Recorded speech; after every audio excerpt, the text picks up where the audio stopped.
Bienvenidos a todos los que nos acompañan de nuestra comunidad hispanohablante.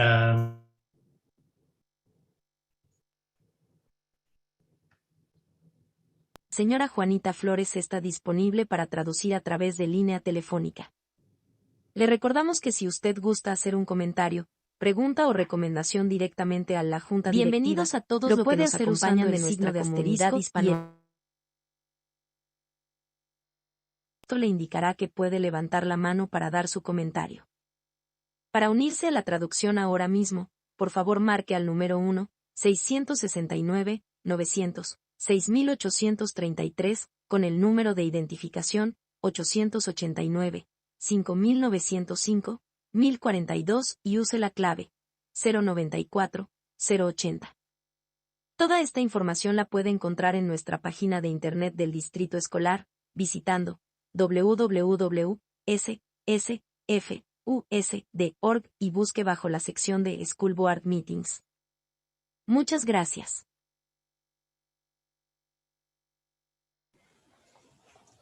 Thank you, Mr. Siam. So I'd like to call the meeting of the South San Francisco Unified School District Board of Trustees to order. And we are reconvening into open session. Roll call, please. Hi, everyone. We're on roll call right now. Mrs. Allen Cantley. Hi, everyone. Hi, we're on roll call right now. I'm sorry I couldn't log on earlier.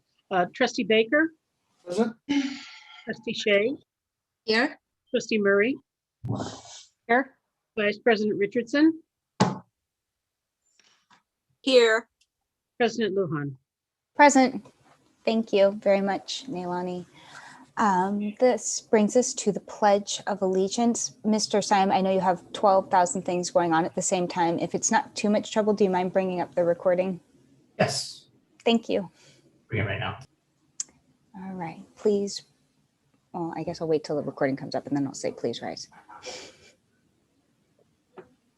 Okay, please rise. I pledge allegiance to the flag of the United States of America and to the republic for which it stands, one nation, under God, indivisible, with liberty and justice for all. Thank you very much, Mr. Siam. Okay, brings us to reporting out from closed session. Thank you, President Lujan. Regarding the first item, there is no action at this time. I believe we may be going to closed session after the board meeting. And the second item, there was a first by Trustee Murray, a second by Trustee Baker, a motion of 5-0 to take on the action to uphold the placement of employee 8439 for the 21-22 school year. That is all. Thank you, Dr. Spalding. And this brings us to the review of agenda. Are there any corrections, changes that we would like to see this evening? Okay, I'm hearing no one chomping at the bit to make any changes. So this brings us to Pta Council Remarks. From what I understand, Mr. Santa did not have anything this evening, and Ms. Flores emailed in comments directly to the board. Is that correct, Dr. Moore? Okay. That is correct. Mrs. Flores just wanted to thank the board and cabinet for our engagement and participation this year at the PTA council meetings, and Mr. Santa as well. Thank you very much, Dr. Moore. I couldn't quite pull up the email fast enough and you beat me to it. Thank you for being so on top of it. Okay, this now brings us to Staff Association Representative remarks. Is there anyone from the South San Francisco Federation of Adult Educators this evening? Not seeing anyone. All right, so the South San Francisco Classroom Teachers Association. I believe we had someone joining us this evening and I'm totally drawing a blank. Yeah, I believe Miss Burns. We might need to move her over. She'll be speaking this evening. Oh, yes, I see her hand raised. She's an attendee. Mr. Simon, you, oh, there we go. Never mind. Thanks for being so on top of it. Good evening, Ms. Burns. I'm going to turn it over to you to share your remarks. Thank you for joining us this evening. Thank you very much. Good evening, South San Francisco community, President Lujan, trustees, Superintendent Dr. Moore, and cabinet. My name is Heather Burns, and I am one of the vice presidents of our fabulously strong South San Francisco, California Teachers Association.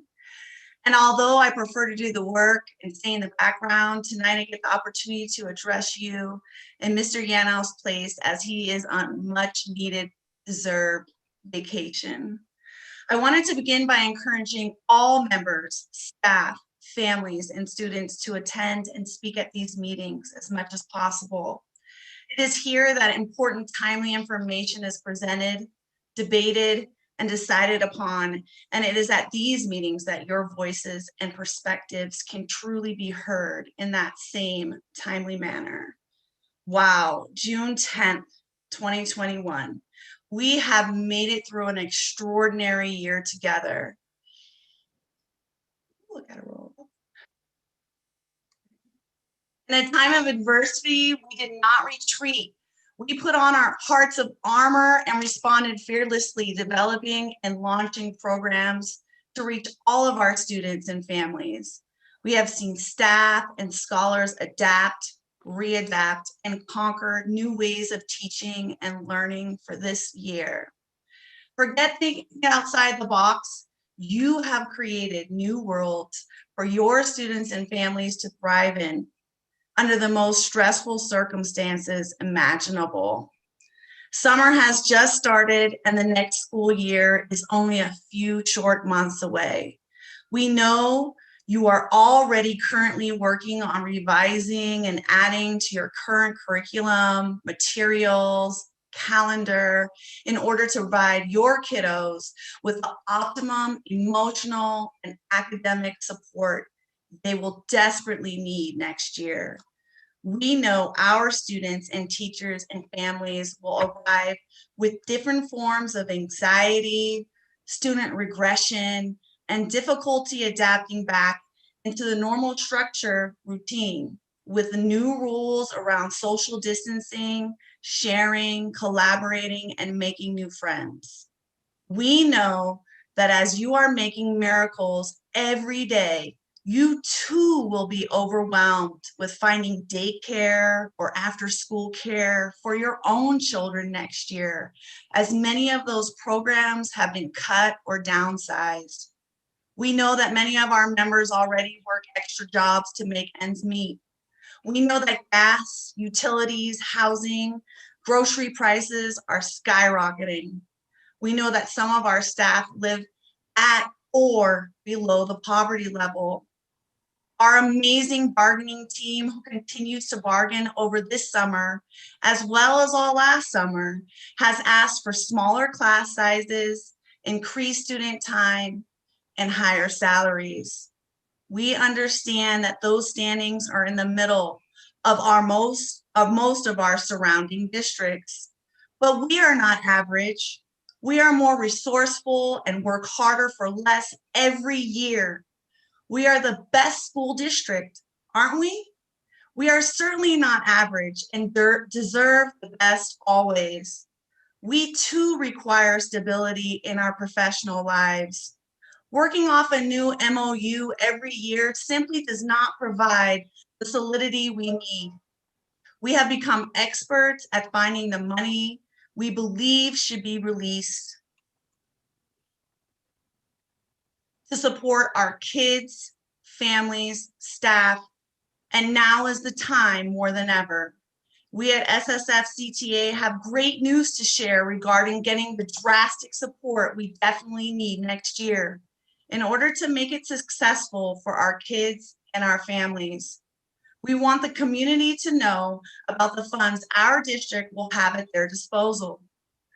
Over $8 million in the Genentech appeal funding and around $9 million in books and supplies could be used to enhance student learning, extend the student day, and give teachers a desperately needed pay increase. ESSER 1, 2, and 3 funding adds up to around $27 million to be used between now and the year 2024. These funds are contingent upon the plans in place set upon by this impressive board, superintendent, and cabinet. But this phenomenal South San Francisco community should also have a say in how the funds are used.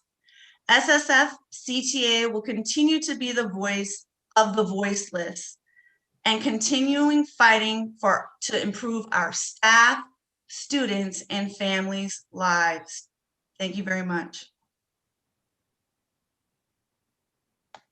Thank you so much, Ms. Burns, for joining us this evening and sharing your comments. Much appreciated. Okay, our next speaker this evening is California School Employee Association, Chapter 197. Do we have anyone from CSEA 197 here this evening? I think Ms. Malfatti is on vacation again. Perfect. Well, not perfect. I mean, I do enjoy seeing her, but I hope she is enjoying vacation. It sounds like both our presidents are taking a much needed break, which is a good thing. Personnel Commission, Dr. Spalding. President Lujan, thank you very much. I did my report for the Personnel Commission for the month of May. I just would like the community and board to know that the next Personnel Commission meeting will be June 21st at 5 p.m. It is virtual. We do post the agenda online where we post all of our agendas. And if anybody in the community would like an agenda for the meeting, please email me at jspaulding, so jspalding@ssfusd.org. That concludes my report. Thank you, Dr. Spalding. Okie dokie. Items from the board. Do we have any announcements, comments about the board calendar or board committee reports? Oh, Vice President Richardson. I just have one comment and announcement for the community that society will open up essentially on June 15th. That's next Tuesday. And that means that we are open, all the business will be open and we can celebrate. There is a celebration going on in Coma by Supervisor Canepa, and you have to register through Eventbrite. But starting at 11 o'clock in an unincorporated area in Coma, they will be having a celebration with music and fun. So see you there. I will be there. Thank you very much, Vice President Richardson, for the announcement. Earlier this week, Trustee Murray and I attended the City Subcommittee Liaison Committee meeting with many members of staff. Thank you to staff for joining. Talked about got a really interesting presentation on childcare. And so overall productive meeting. And there will be some items from that meeting that will help be added to future agendas, such as potentially renaming a school building, or not a school building, the Community Learning Center. But so more to come on that. You'll see it on a future agenda. Didn't want anyone surprised. All right. I'm not seeing anyone chomping at the bit to make any more announcements, so no need to belabor it. Let's transition on over to the superintendent's report. Dr. Moore. Thank you so much, President Lujan. So first, it really is my great pleasure to introduce two new members of our district community and leadership team. And I'm going to allow them to say a few words of introduction to the school board, but I wanted to just welcome you both and say we're so excited to have you in our phenomenal school district. And we really are looking forward and excited to learn from you and have you share your gifts and talents with us. First, I would like to congratulate and welcome Ms. Luann Daniel Lippin, who is our new principal at Skyline Elementary School, and give her just briefly, she can acknowledge the board and share her thanks and appreciation. Well, thank you very much. It has been a pleasure to serve in this district for 22 years, and to take on this administration role is one of my dreams to have. And at Skyline, I can't think of a better place to be. I love the community. I've been there for about 5 years, and I am very excited to work with that team there and just see where we can soar. So thank you for this opportunity. I'm very excited about it. Thank you. We are excited to have you. And next, I would like to introduce Dr. Marcos Garcia. He's a director who will be in Educational Services Department of English Learners, Categorical Programs, and Special Projects. Good evening, everybody. Thank you for the introduction, and I'm just so grateful and thankful to the board, to Dr. Moore, to Dr. Spalding and Mr. Irish. I'm looking forward to working with the team to better serve our families. Our students and families deserve a premier school district, and that's what I'm here to support. So thank you for letting me be part of the team, and I look forward to meeting you all. Thank you. We're very happy that you wanted to be a part of our school district community. And with that, I'd like to move to the next item. It is on board study session. So I just wanted to acknowledge our school board and our board governance team for the number of meetings that we have engaged in the entire year, but especially recently. This past April, our board met with 2 consultants to really further engage in our equity work, analyzing what we're doing, working on developing an equity statement and a board policy that'll lead to establishing and has led to establishing board priorities.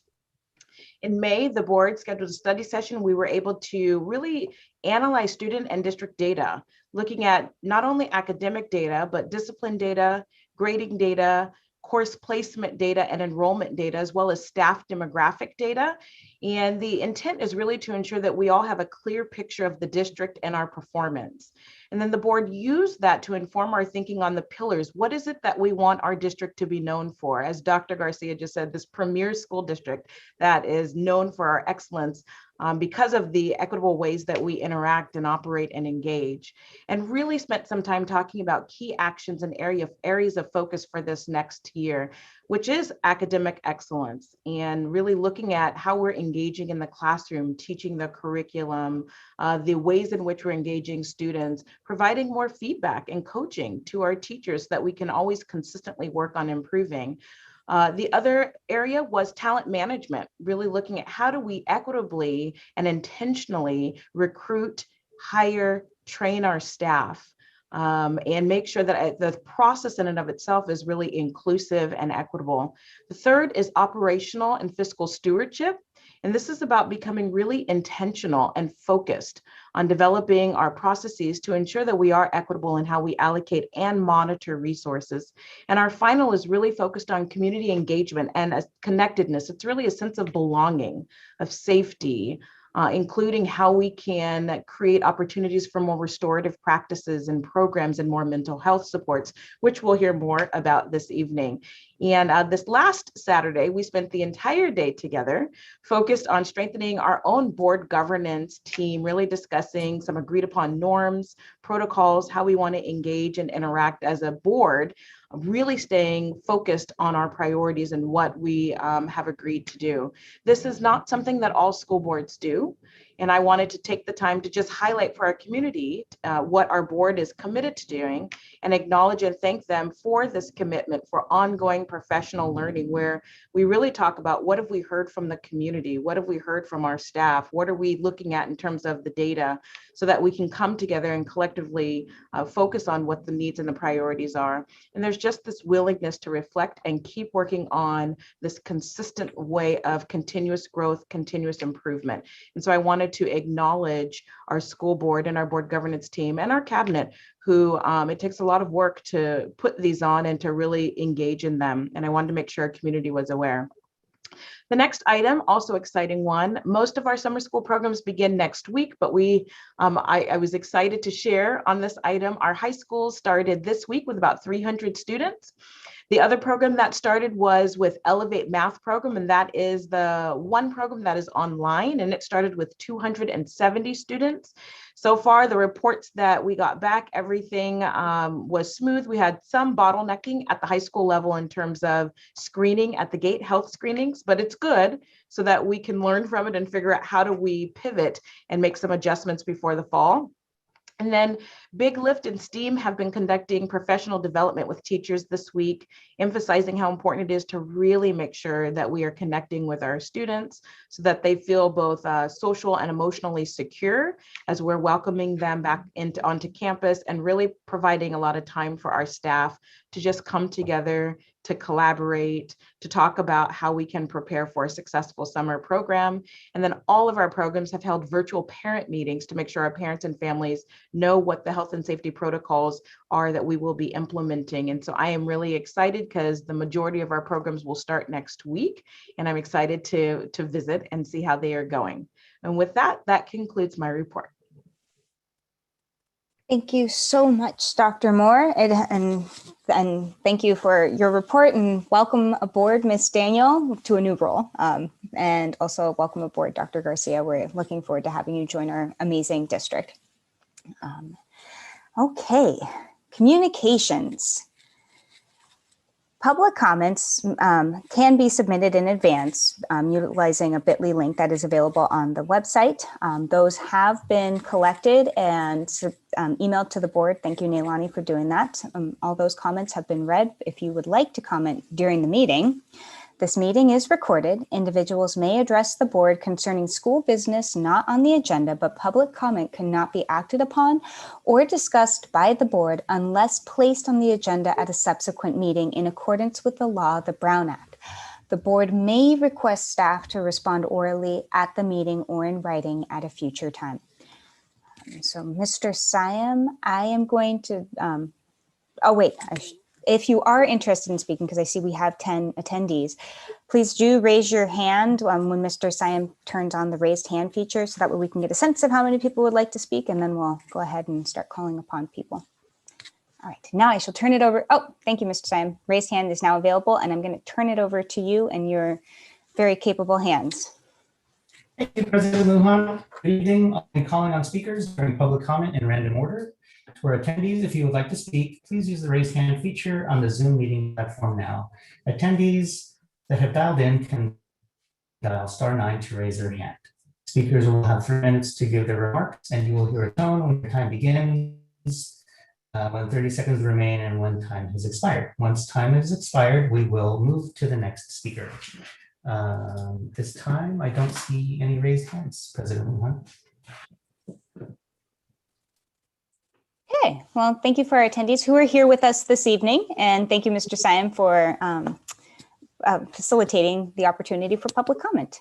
I believe with the state of public comment, we will transition right into presentations, and we have a presentation this evening with Youth Services Bureau, School Counseling, and Safe School Advocate Services, Jane Chandler, Director of Mental Health with the Urban Services YMCA of San Francisco, YSB, will present information related to mental health programs and services in the district to show the effectiveness of both the Safe School Advocates and elementary counseling programs. Good evening, everybody. It's good to be here. I haven't seen almost all of you for an entire year, and what a year it has been. I can only imagine what your meetings have entailed. What a crazy year. But again, thanks so much for having me. And I'm going to go ahead and share my screen here to pull up my PowerPoint.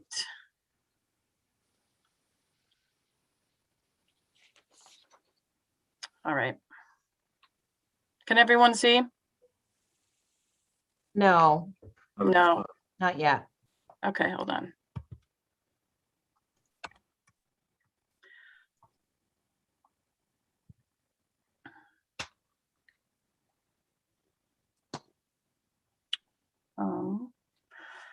Hold on just 1 second.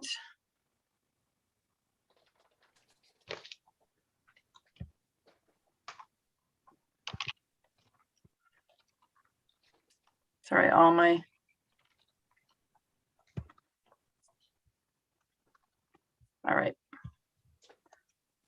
All right. Thanks. So good evening. Yeah, so I'm Jane Chandler. I'm the Director of Mental Health Services for Urban Services. It's the YMCA branch that holds our mental health programming. And we run the mental health program here. I'm going to go ahead and share my screen here. My first slide is all of our services this year. I just went right into all of our data, if you guys don't mind. I just popped into data because I'd like to talk about kind of mental health at the end, you know, to launch into have, maybe a dialogic conversation around mental health of our students and our community. So I'm just going to give you all the data first. I hope you don't mind. So as you can see, this year, we were extremely resourceful. I'm going to pull up last year. If you guys can see the bottom right-hand corner, this is our grand total of all scheduled sessions. So total services in the middle here is 3,432, which last year, this is last year's stats, was, you can't do the math. I don't have a total column, but last year was 3,274. So we were about 200 more than last year. And part of the reason for that is that usually when we're in person, there's, a ton of stuff that our school safety advocates and also our school counselors do to help teachers and kind of the day-to-day tasks that they get pulled into. Obviously this year we didn't have that component because everything was virtual. So we certainly had SSTs and 504s and collaboration with teachers, and I'll talk a little bit more about that later and how that went. But by and all, we had more therapeutic interventions than we have in previous years. And maybe perhaps if anyone has any questions about that, feel free to email me or ask at the end of my presentation. As you can see, here's all of the list of all the schools and also the total clients served. And I think the only thing really notable here is client and therapist cancels were a little bit more than usual. As Zoom, it was really hard that a lot of kids would forget, or home schedules was quite challenging, but nevertheless still ended with a huge factor of services being delivered. Here's our here's our demographics for this year. Isn't too terribly different, but our N is up here, which is about 424. We had, as you can, that's about 50 students less than was noted on the previous slide, but that's partly because we didn't grab data for everybody. But here's the data for at least over 400 of the students that we saw. And as you can see, this cluster, Latin American descent and also Mexican American is separated out here, and also other Hispanics. So if you add these all together, that is obviously by far and large the biggest population of students that are referred to us, followed by Filipino and Asian American students. I did my graphs a little bit different. For those of you that have seen my presentation in previous years, I tried to learn a little bit about bar graphs so that you can more easily kind of see my data.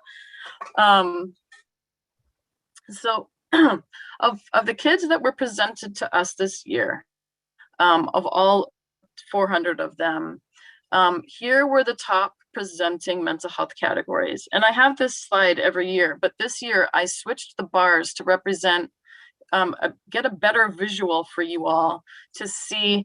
In the blue is the amount of kids. So the whole bar would be kids that presented with anxiety, see my little pointer. And then the blue portion would be kids who improved with their stated treatment plan of care goals with their therapist. So the blue is good change, improved. Orange stayed about the same. Gray is worsened. I do want to put a caveat: worsened.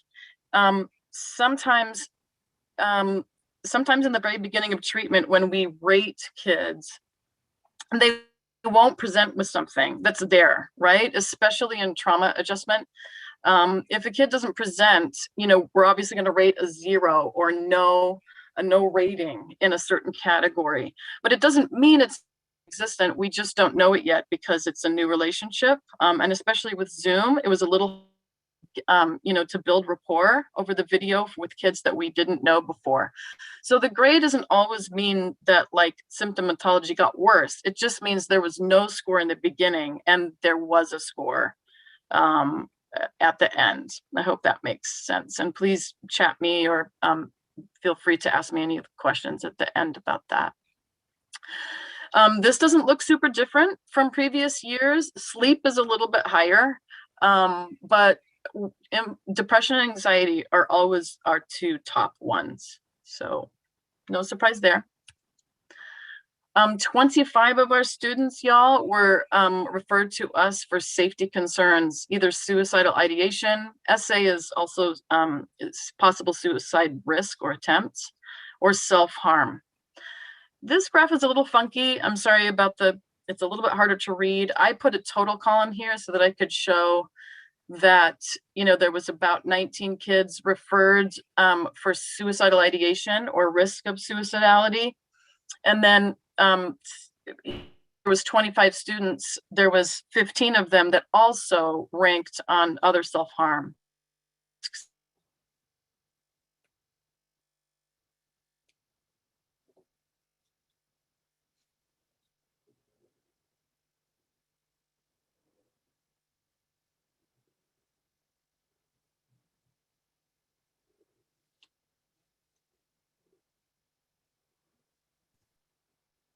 Ms. Chandler? I fear she may have frozen.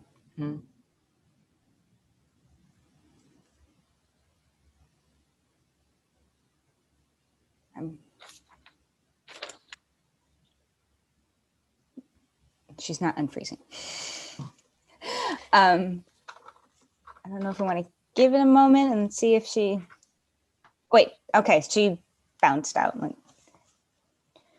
When she returns, maybe if we shared her presentation from our end, it might be helpful. I think she's got bandwidth issues. Do we want to try and pass the consent agenda while we wait? See if she gets back in. Okay, all right. So as soon as Ms. Chandler gets back, we'll jump right back over to her. The consent agenda, the following items are submitted for board approval. One, motion will authorize action for those items so designated. I would like to pull item 1A for quick minor change after consulting with a wonderful person from the Association of the Ramaytush Ohlone more locally. So I don't know if we want to pass the whole thing. It's one minor change. It's just changing people to peoples was the recommendation. I shared the land acknowledgement with the association and they just recommended use the plural version of peoples, but they actually liked the land acknowledgement as it is. Wonderful. Then I move the entire consent agenda with that one change. Perfect. Okay, first by trustee Baker, second by trustee Murray. Roll call, please. Trustee Baker, Yes. trustee Shea, Yes. trustee Murray, Yes. Vice President Richardson, Yes. President Lujan. Yes. Madam Chair, can I make a quick comment? Yes, you may, trustee Baker. Sure. For those who don't have a copy of our consent calendar in front of us, item 1 that was just mentioned, it's a land acknowledgement to be presented at the beginning of each of our board meetings, acknowledging that we are unceded ancestral homelands. I'd like to thank my fellow board members for voting for this. I think it shows a statement to unrepresented peoples who have not been represented before. And if it's the board's pleasure, since it's now been approved, I'd like to see if we can go ahead and state these words tonight. Sure. That sounds very appropriate. Perhaps after the presentation, we can share it and then in the future, start adding it to the agenda so it's read at the beginning. Sounds good to me. Awesome. Yes, that. Okay, Ms. Chandler, welcome back. So sorry you froze. I'm so sorry, everybody. Knock on wood, I never get kicked off my internet. And so of course, like in a board presentation, I get kicked off my internet. So my apologies. I'm gonna go ahead and share my screen again. It's a little bit easier for me that way. so I can control.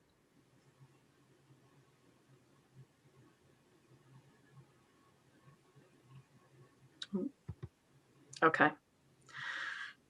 All right, so I was in the middle of describing that, yeah, I think I was finishing up the screen on the safety and suicidal ideation. And more about that, I'm going to talk a little bit about suicidal ideation later in my presentation. So we're going to kind of blow up this topic.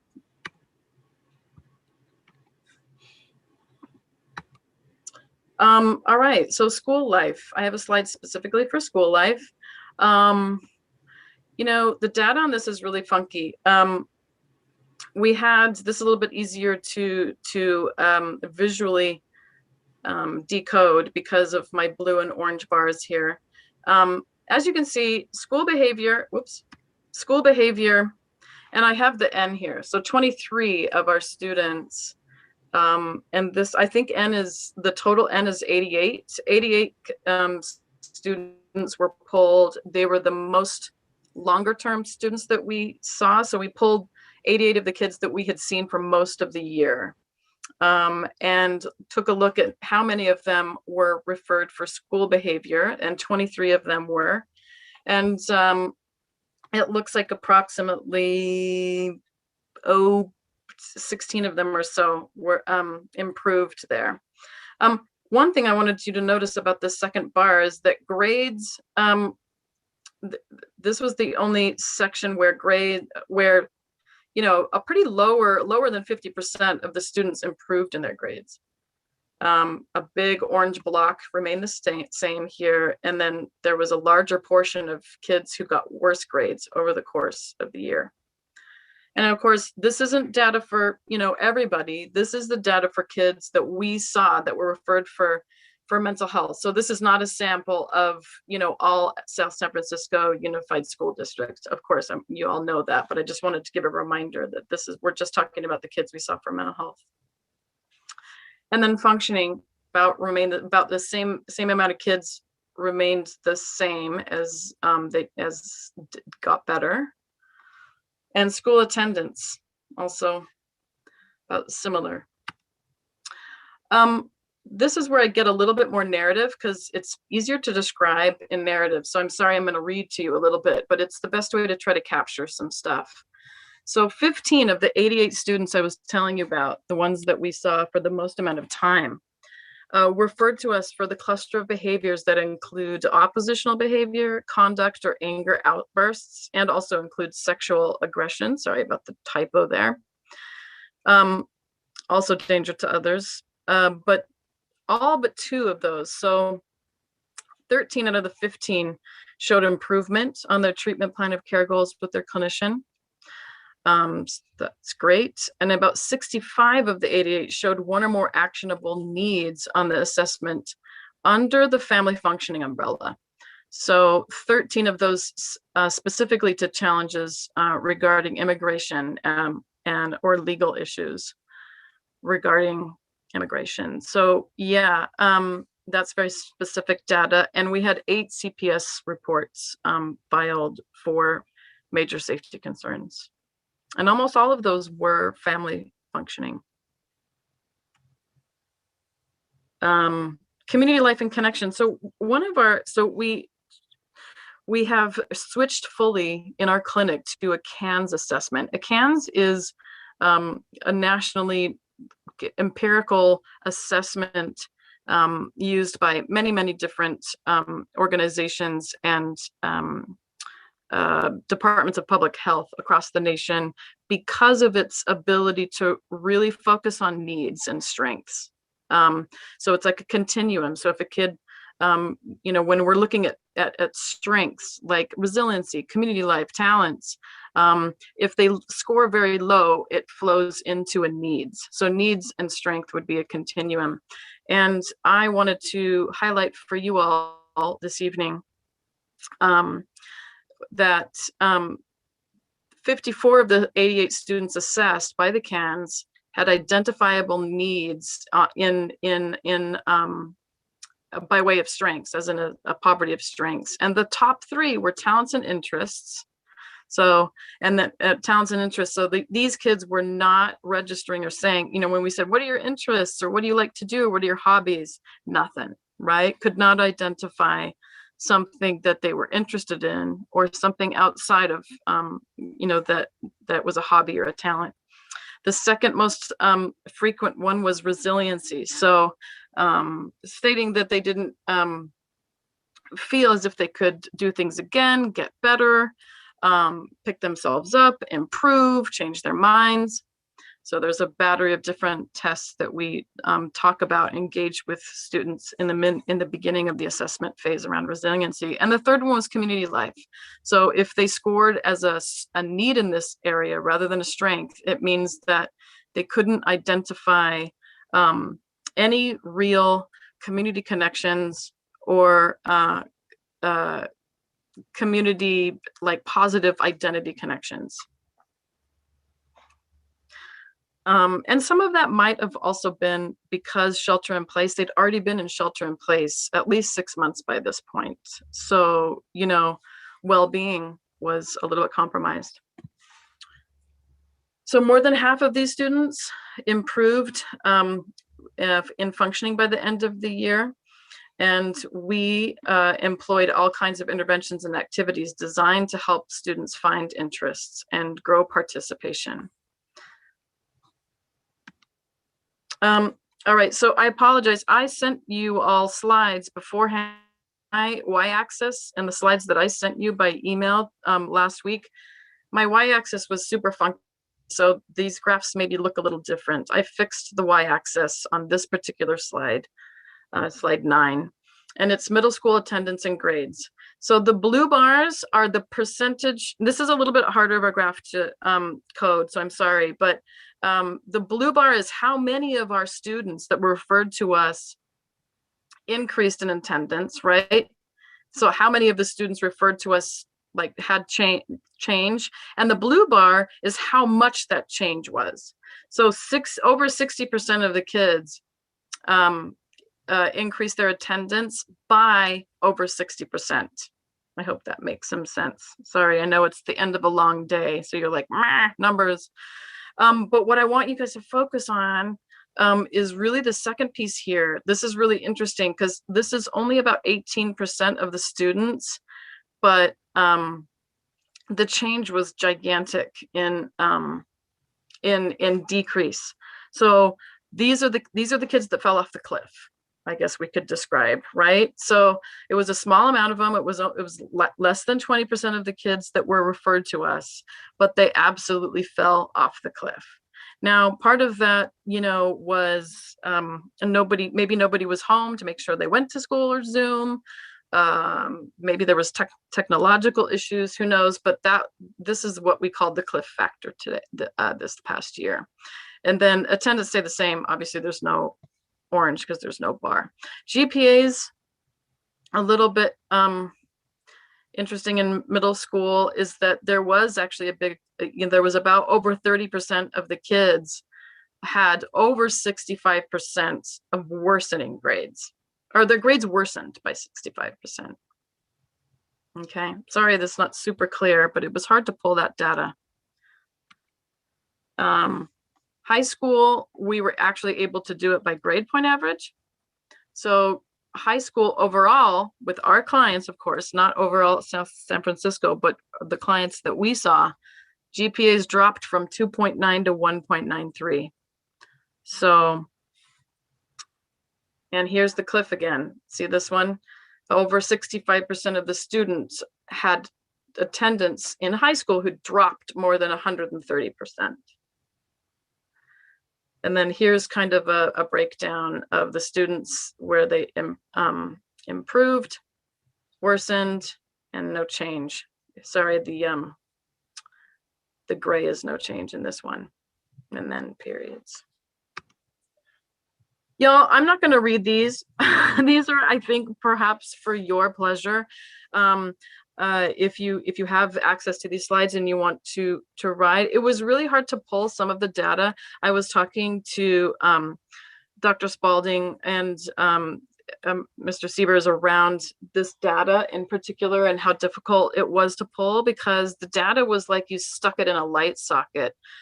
Kids were all over the place. And so when the board and administration asked, why were we seeing kids and how many kids are on the wait list and what are the reasons for the referrals? Because there was really disjointed communication, because things were virtual mostly all year, it was really hard, and our staff didn't have the same kinds of communication and relations that they had with the staff and administration usually do.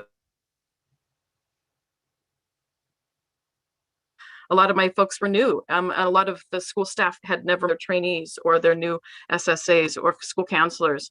So what I did was I put out a survey, and I had my clinicians actually answer the questions that y'all pose. And so the next 3 slides really are a narrative. And I'm happy if we have time to read them to you. I just don't know, in the interest of time, if that's a possibility, but it's data, even though it's qualitative, it's really good qualitative data, because these responses are chock full of clinician responses to, why they were seeing kids. And, wait lists, not so much, because that was mostly controlled by the school personnel, what we call the point person. Sometimes it was an assistant principal if it was a smaller elementary school. Sometimes it was a head counselor if it was a middle or high school. So if y'all want to read those, please feel free to do so. I just wanted to put these in here, and I can go back to them if y'all want me to read them. It's fine. I just don't want to bore you to tears. Yeah, so there's 4 of them. A lot of the clinicians, I'll just do a little summary statements. A lot of them tried to see kids for about 15 or 20-minute check-ins in between classes, in between changing schedules. And most of my clinicians reported that they had a lot of kids who had, anxiety was a lot more prevalent. I guess that's probably to no surprise to any of you. I think that could be said for our entire community.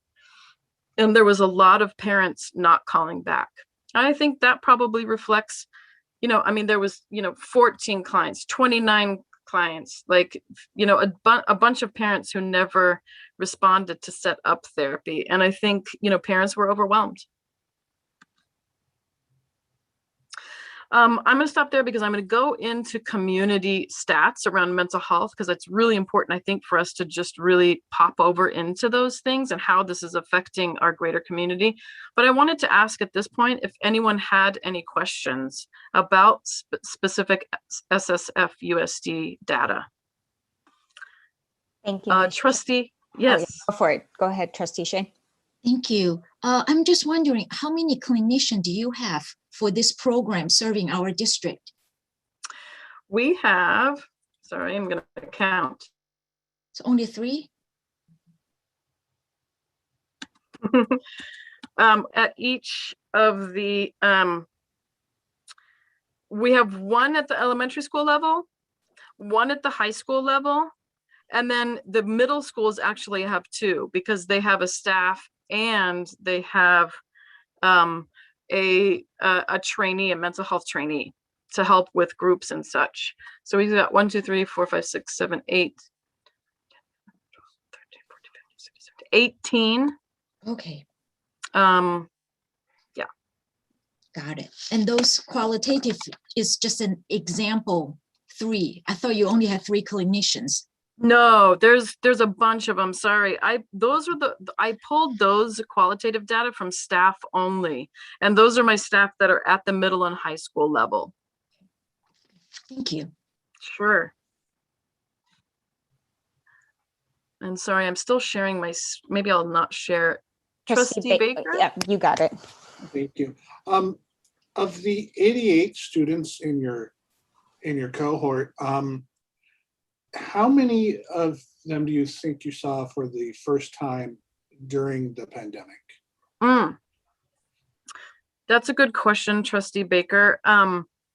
My clinicians said that they saw a ton of new students, more than they ever had before. In fact, they jokingly referred to it as the changing of the guard. So one of the biggest things that we noticed throughout the year was that there were very few kids that really had no change because of the pandemic. Either kids like appreciated it and were more engaged and more able to focus on studies, like they got better with grades and attendance, like it was like shelter in place or virtual learning was better for them. And there was a ton of kids that it did not work for and it was worse. So that second category, Trustee Baker, the ones where it got worse, those are kids that we hadn't seen before. Those are kids that really probably, what my clinician said, most of those kids were kind of vaguely attached to their educational process anyway. But now they were the kids that were like just not turning on their Zoom, not turning on their camera. A lot of them high schoolers. We saw a lot of high schoolers for the very first time that we had never seen before, and they'd never been referred to mental health. Because a lot of the ones that were doing the worst are ones that their peer network and their social life was an incredible strength or very important to them, because maybe perhaps sometimes either family members were disparate, or maybe they had a strong family, but they just really loved engaging with peers was part of their big thing. That was really hard. Ninth graders had a really, really hard time because they're suddenly in this social demographic where their developmental task is to, at least in this country, individuate and become their selves. So their peer group becomes incredibly important. And so they those were the most depressed and anxious kids, were the ninth graders. And a lot of them we hadn't seen before. They'd never seen any of our SSAs in their middle school experience. Thank you for that information. You know, I understand, especially for it's usually hard for teenagers to develop a relationship quickly, but I can imagine it was much more difficult over telecommunications. So thank you. Sure. Thank you. Anybody else with any questions before I pop over to a couple more slides? Sorry, I couldn't see everybody. There are no other hands raised, so I think you might be good. Thank you so much for your help. You're welcome. Okay, I'm going to pop back to I thought y'all might want to see a couple of these slides. The following 7 slides are data that I got from California Children's Trust. And I hope to talk to you guys a little bit more about California Children's Trust later on this year or next year. I'm trying to work with them about how to tap into Medicaid dollars in community mental health, particularly in schools. It's a gigantic undertaking, but it's very possible. But that's a topic for another board meeting. But their data is amazing. And I wanted to share first with you, which is, I don't know who on this call might be familiar with dailies, but they're the disability adjusted life year. It's a metric that kind of public health calls like one daily can be thought of as one healthy year, right? So this graph shows that age standardized disability adjusted life years, a daily rate per 100,000 population in this country. So as of 2015, the population of 10K Americans, they lost over 3,000 days of health due to mental health and substance abuse disorders, more than any other health conditions listed here, which I just find quite shocking. And if you wanted to know how we match up, well, first of all, here's a morbidity slide for youth 10 to 24. What I want y'all to focus on this slide is that suicide data is strikingly increasing. So I'm going to read this to you because I find it to be so important. After almost steadily declining between 1986 and 1999, the national suicide rates increased a startling 24% between 99 and 2014, with a 2% increase per year beginning in 2006. I call that its own pandemic. So the suicide rate for young women ages 10 to 14 increased the most in that time, jumping 200% from 0.5 suicides per 100K to 1.5 suicides per 100K. And they go into a little bit more. And if you're wondering how we match up with other countries, here's that bar graph. I was a little bit shocked. I don't know about y'all, but I'm a little bit shocked by this. I'm not surprised that we're number one. I'm just surprised that number two is half our rate. So this is the age standardized death rate per 100,000 pop due to mental health and substance use disorders. So we're like double every other developed nation. That is just sad.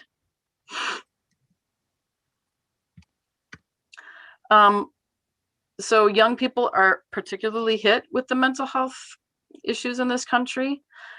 So for children ages 1 to 17, there was an increase in inpatient visits for suicide, ideation, and self-injury.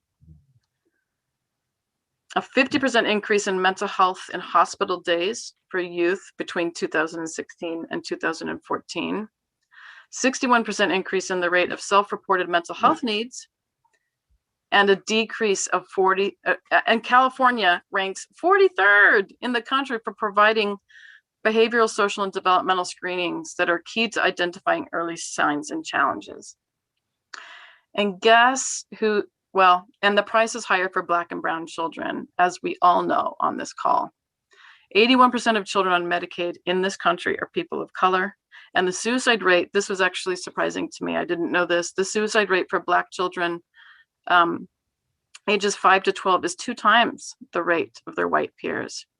And 70% of California's juvenile justice system have unmet behavioral health needs. And most of those kids have never even seen a therapist or a therapist that worked or that they liked. And youth of color are dramatically overrepresented in juvenile justice, as y'all know. And making healing-centered schools isn't a matter of tweaking access or programs. It requires acknowledgement of how racism, poverty impact the social and emotional health of children. This is just a lot of healthcare system stuff. I know we're running out of time, so I will say, you guys are ground zero. Schools can and must be essential actors in our response, because schools are ground zero for children's mental health crisis. Children have the lowest rate of primary care utilization of any demographic in Medi-Cal. And 75% of mental illness manifests in adolescents. So for me, it's that, these are also folks that are never going to get to or can afford a clinic therapist. So being able to identify early mental health needs is key. All right, my friends, that's it. I'm sorry I was a little bit long-winded this year, but I wanted to thank you all for being such a valuable community partner in whole child care and striving every year to help our youth grow academically, physically, emotionally, and socially. Thank you so much for the presentation. And Vice President Richardson and then Trustee Baker have both raised their hands. Sure. Thank you, Ms. Chandler. This is very informative.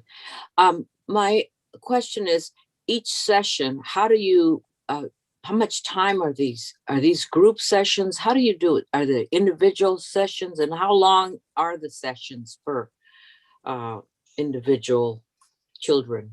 Sure, that's a great question. So I'll go back to my services slide. We had very few we usually have a ton of groups every year. Obviously, for obvious reasons, virtual learning did not bode well for group therapy. It's not to say that it didn't happen, but if you see in this particular column, we did have some groups. Parkway Heights and Spruce, we had quite a few sessions, respectively speaking. But predominantly most of our sessions were individual sessions. And what I will say about that is that our elementary school kids sessions usually are 20 to 40 minutes. It depends on the age of the kid. We try to be mindful of class time and also how much they can tolerate. If a kid can't tolerate more than 20, 25 minutes. And it depends on the youth. Some kids can see our clinicians for closer to 40 minutes. High school sessions will last a whole period. Generally, they can last anywhere from half an hour to 50 minutes. So for the older the kid gets, the longer we see them.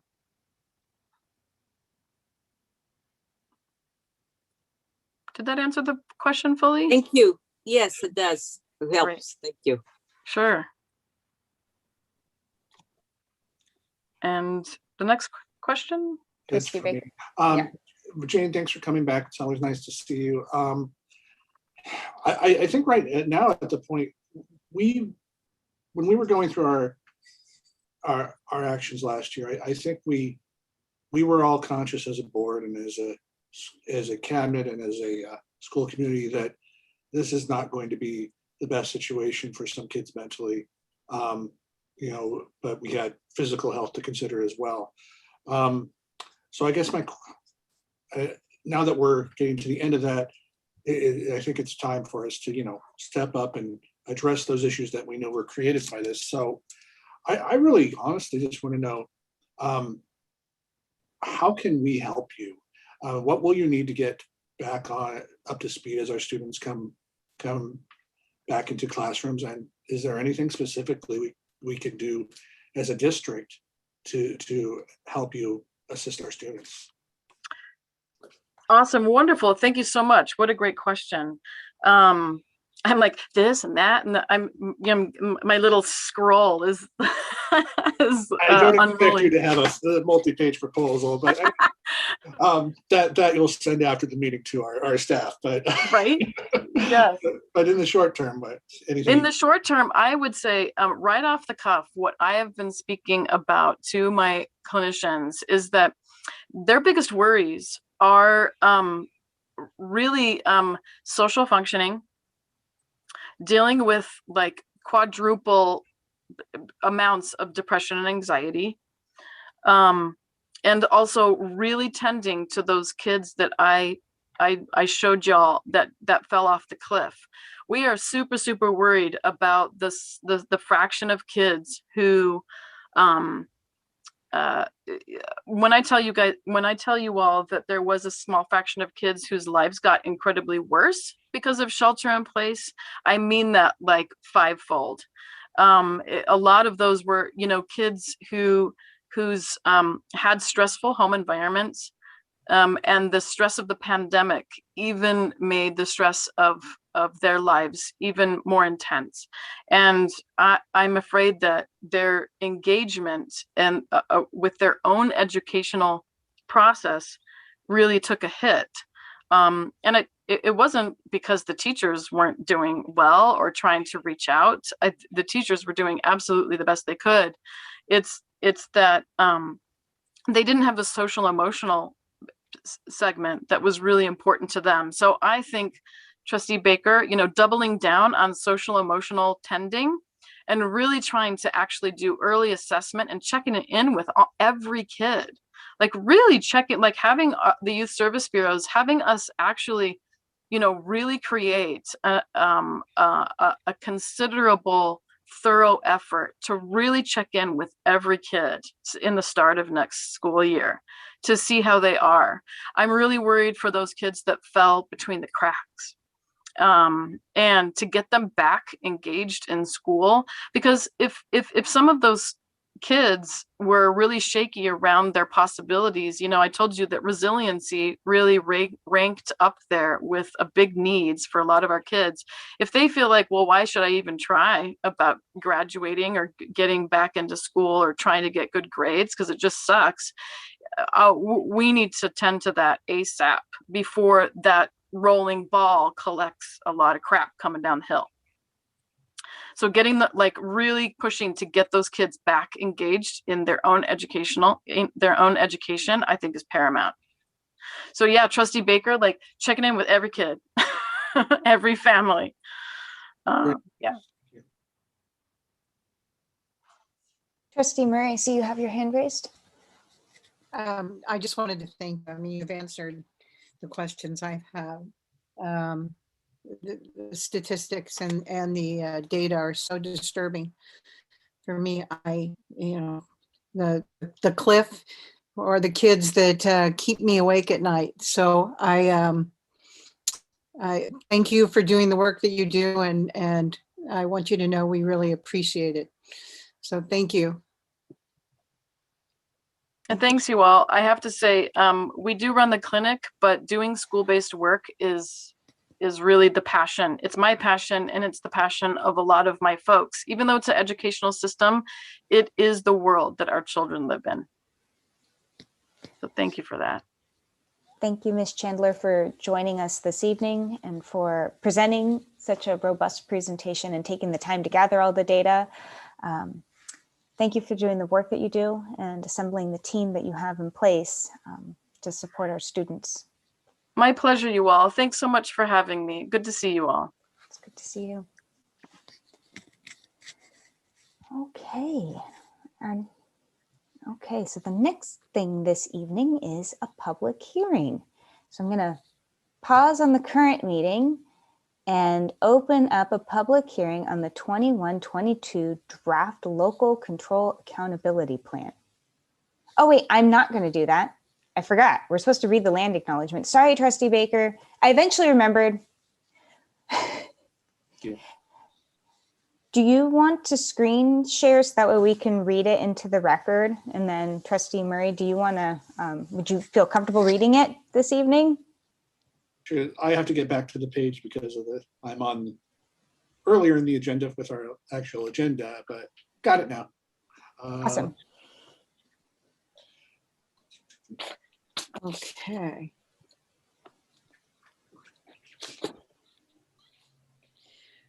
Should I go now? Let's see. We acknowledge that the South San Francisco Unified School District is located on the unceded ancestral homeland of the Ramaytush Ohlone peoples, who are the original inhabitants of the San Francisco Peninsula.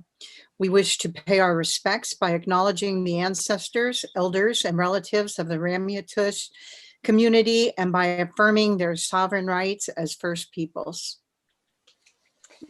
Thank you, Trustee Murray. Much appreciated. And thank you, Trustee Baker, for always being on the ready with the screen sharing. Much appreciated.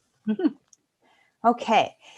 Now I'm going to pause on the current meeting and open up a public hearing on the 21-22 draft local control accountability plan. And I'm guessing it's Mr. Irish. Oh, goody. I guessed right. Good evening, President Murray and members of the board. This evening, before we go to the public hearing, just want to thank the Ed Services team. I'm sorry. I'm going to take my earbuds out, I guess. I need you to mute that, buddy. It's all good. Okay, I'm sorry, everybody. Just wanted to thank the Ed Services team for their work, the community for their input. Just last week, we sent out an Lcap survey just to get feedback. We've had 16 responses from our community, 7 staff, 1 student, 8 parent and guardians on the Lcap. We will be meeting with our county representatives on Monday. They'll be giving some input.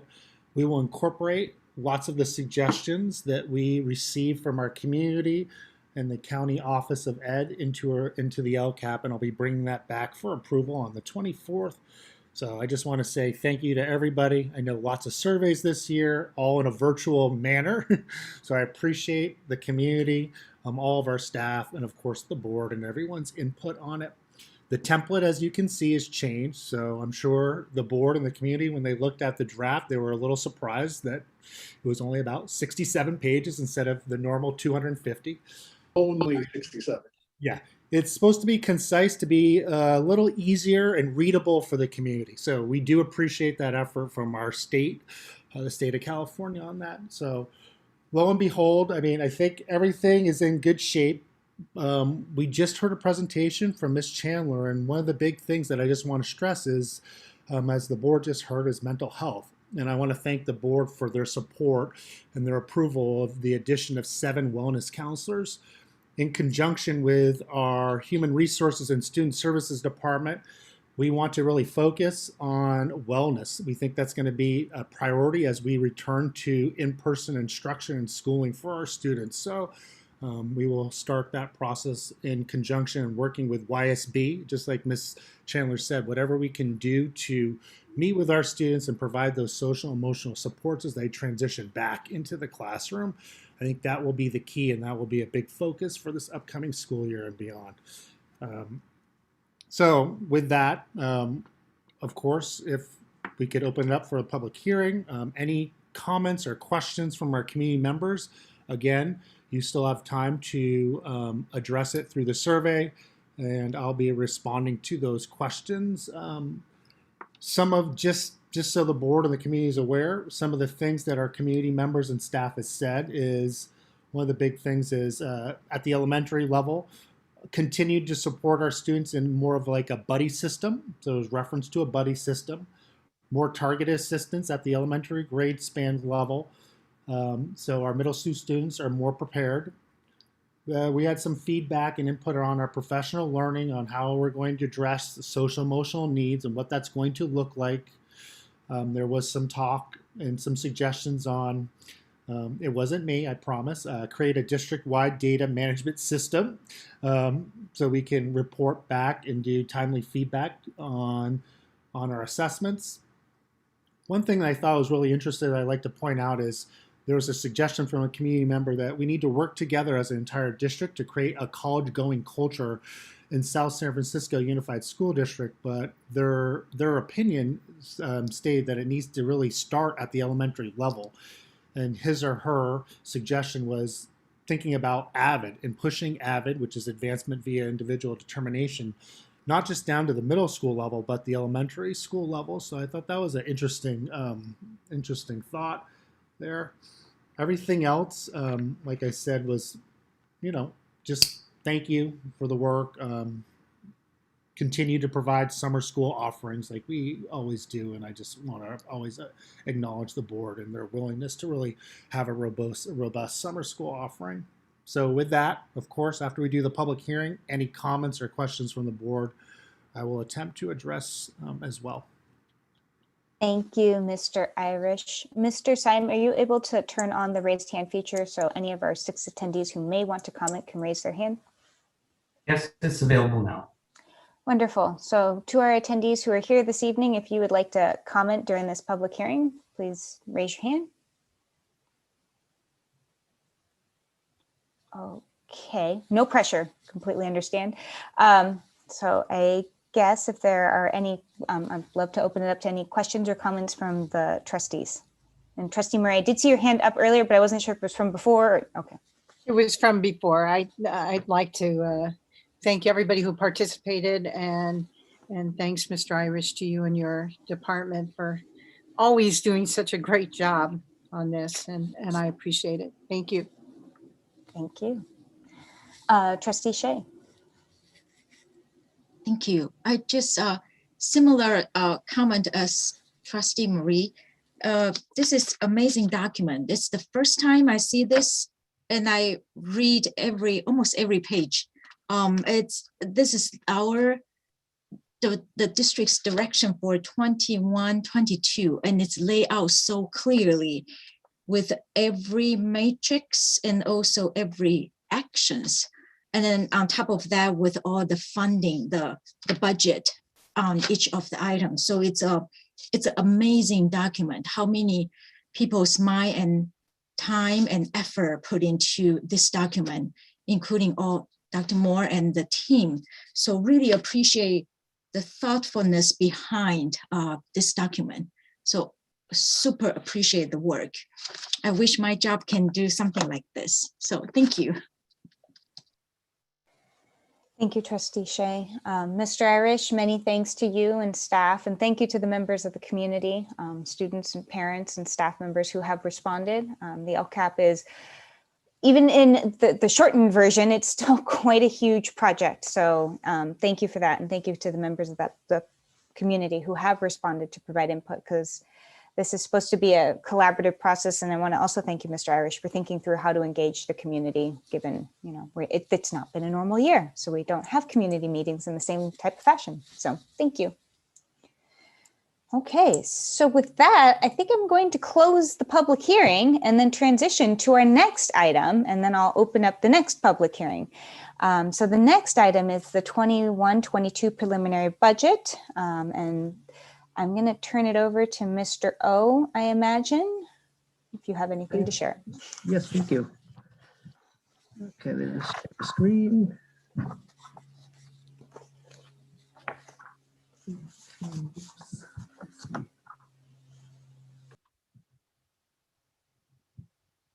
Hi, Neilani. Are you reminding us about a break at 8:35?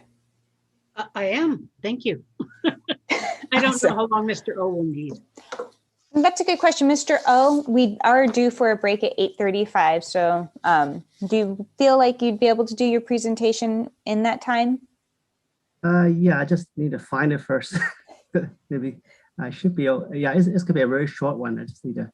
Mr. O, I have the one listed on the website. Do you want me to just share my screen and you just tell me when to advance the slides?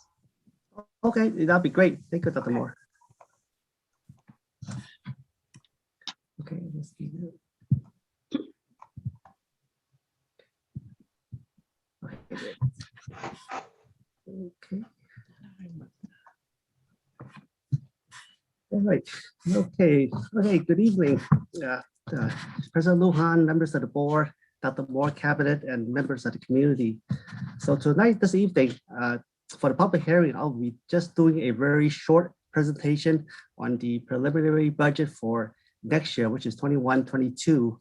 When I present this proposed budget in 2 weeks later, I'll have a much longer presentation with all the details of the budget for next year. Okay, so the Education Code requires school district to take certain actions on the budget for the following year. First, it has to have a public hearing, which we're doing today, to provide opportunity for the public to provide comments. And then next, the budget is adopted by the board at a separate board meeting. And then also, as Education Code says that both of them cannot be combined into one board meeting. Like last year there was an exception. The governor made a waiver, which allowed us to do all together in one board meeting. And then the budget is submitted to the San Mateo County Office of Education for review and approval. And if the district is not able to balance, the budget for all 3 of the years, then they would not approve it. So there is a big review process at the county office as well. Okay, so within the budget is the Local Control Accountability Plan, which Mr. Irish just spoke about. We call it the Lcap. And the Lcap is made of 3 goals and multiple actions within each goal. So, and the districts are required to put aside funds to provide additional support for the students who are first English learners, students on free and reduced price meals, and then also the foster youth and homeless. So these students are referred to as our unduplicated students. For 21-22, the district is required to set aside $6.7 million as Lcap supplemental funds to support these students. And that is the amount that's included in the Lcap that Mr. Irish prepared with his team. However, the district has put aside more than this required amount, actually the Lcap, and we call it Lcap base, to provide additional support to these students as well. So, and that's all included in the budget. So when we prepare a budget and the financial report, we come up with a set of assumptions. And this is a list of some of the assumptions we use in preparing the 21-22 budget. I'll go into more details in 2 weeks, but these are just the samples. So next slide, please. Thank you. So this is the slide shows some of the projected revenues for the 21-22 preliminary budget. These amounts will change when we finalize the budget in 2 weeks. The state requires district to group our revenues into these categories so that they are consistent throughout the state. So you're probably familiar with all these different categories of revenue. So, and these amounts include both the restricted as well as the unrestricted funds as well. The preliminary projected revenue is approximately 126.9 million. About 82.72% of our revenue comes from the local control funding formula category, which is our districts. For us, is because we're basic A is property taxes. And I'll go over each of these items in more details in 2 weeks when I present the proposed budget. So this slide is on the preliminary expenditure for 21-22. Same thing includes both the restricted and unrestricted funds. And it also includes the 6.7 million that I was mentioning about the Lcap supplemental in these expenditure budgets as well. So the total projected expenditure is about 138.3 million. And then I'll go over the details of each of these in more details at the proposed budget in 2 weeks. So this is just a slide that shows the district or what the district is designating in reserves. Includes both the state required reserves as well as the district set-aside reserves. And so district set-aside items are reserve designation where we are aware of some kind of future expenditure that's coming up. So we put it aside as a designation because we eventually will have to pay for that future expenditure. So I'll go into more details in 2 weeks on that as well. So looking ahead, so we have the public hearing, then our budget will be adopted on June 24th. And then in September, so over the summer, we'll be closing the books and then we'll present on all the actuals, which is, the closing document to the board in September 2021.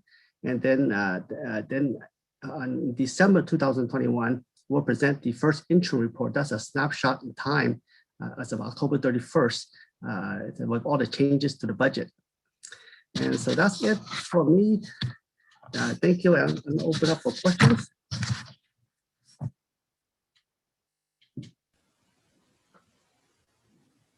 Thank you, Mr. O, for the presentation. Much appreciated, and a quick overview, very much appreciated.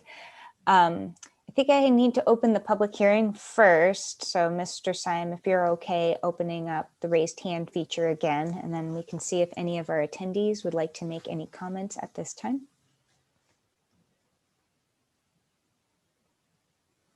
Okay, and raised hand feature is available for our attendees who are here. I'm not seeing anyone raise their hand, which is okay, which means I'm going to close the public hearing and now turn it over to any questions or comments from the board. Oh, yes, there we go. Trustee Shea. Thank you. So Mr. O, from the big picture, this is super helpful. So for the expenditure, we have 138 million. And then the project revenue is 126.8 million. So we are short. Yes. Right? Yeah. I just want to make sure we are short of 12 million. Yeah, that's a good observation. The district has been deficit spending, so that means what we're taking in as revenue is less than what we're paying out. So we've been using the reserves, part of it, to cover the excess of expenditures over the revenue. So we have been doing that for a few years. So. Yeah, it's a little more complicated. Just that, when you look at when I present next in 2 weeks, you'll see a huge deficit.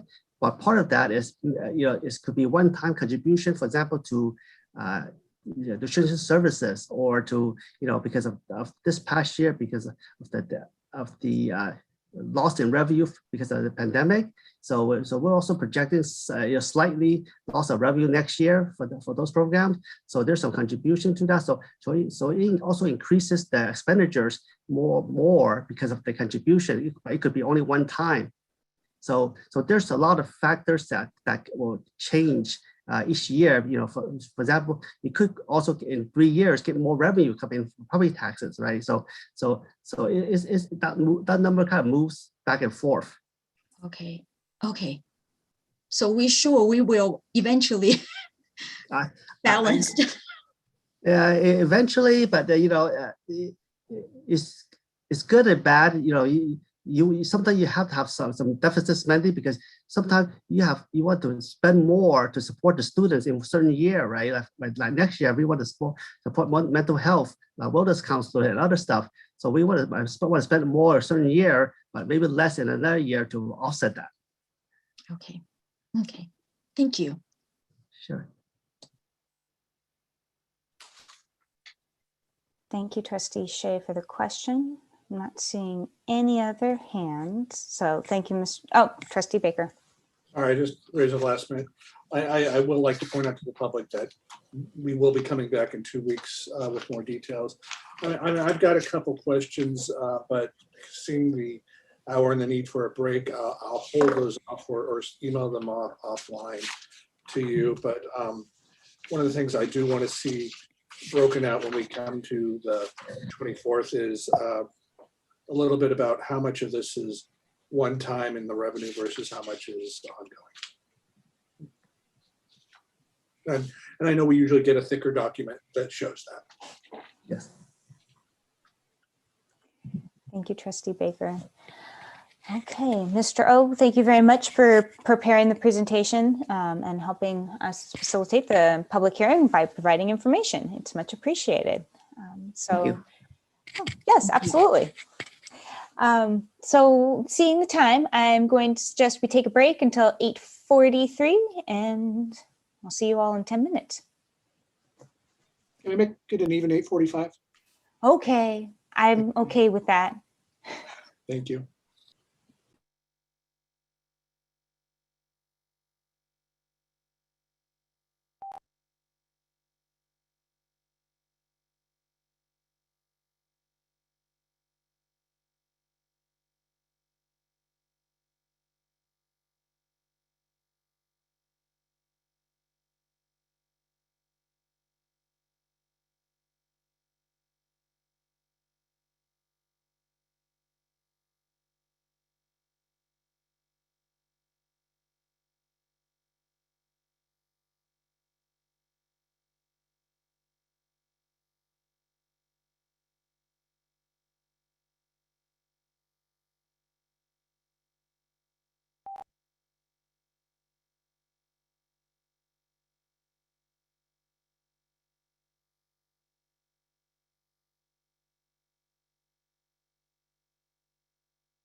Thanks to everyone who made it back, and good to see you all.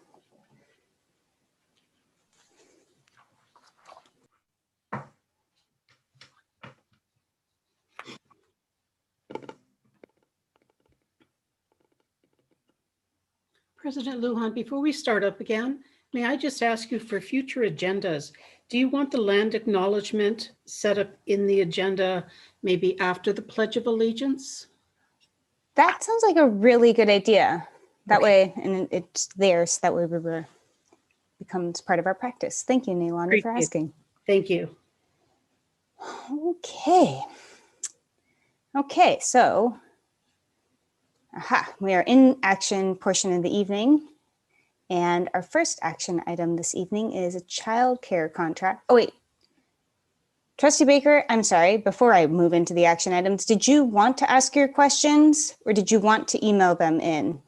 No, that was, Ted answered it fine for now. And I think I expressed what I'd like to see, that he usually does anyway, when the full budget packet comes to us prior to the actual adoption.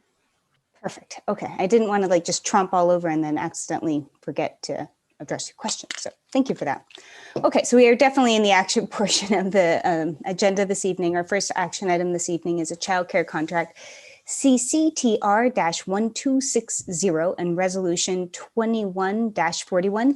Staff recommends the approval of the Department of Education California State Preschool Program Contract CCTR-1260 to provide childcare and development services, and the adoption of Resolution 21-41 authorizing designated district personnel to sign contract documents for fiscal year 21-22.